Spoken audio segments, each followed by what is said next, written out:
Sorry, I want to ask about the Secretary General's 5-year rule that he announced among other times in January 2012, where he said senior UN officials would serve for 5 years and then either move to another post or leave. And I saw during all this, and he's obviously been working very hard, but Mr. Seri said openly, I've been in my post 6 years. And I understand he may be leaving soon, but what gives rise to the question is, what is the status of the 5-year rule? Does it remain in force when or it's waived? And there are a number of people that have been in more than 5 years.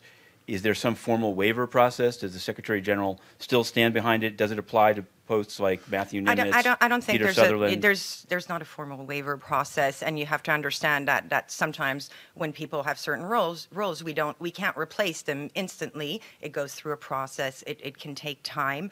So there's a lot of different, I think, explanations. Also, just a reality on the ground. It might not be the appropriate moment for a certain person to leave in a certain situation. There's, I think it's more something. You have to look at the special circumstances of each situation, and I think that's the way that it's been done so far. Sure, but since this rule was announced, can your office make a list of the officials, senior at the ASG level and over, that have been in their post more than 5 years? I mean, I have a list, and I'd rather. Well, if you have the list, why are you asking us? Because I guess I want to understand. Why don't you just give us your list? Does the sort of explanation, because when it was announced, it wasn't, these caveats weren't given.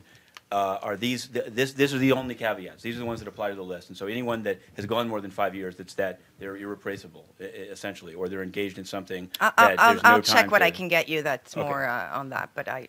okay. That would be good. Anyone else, or we're good?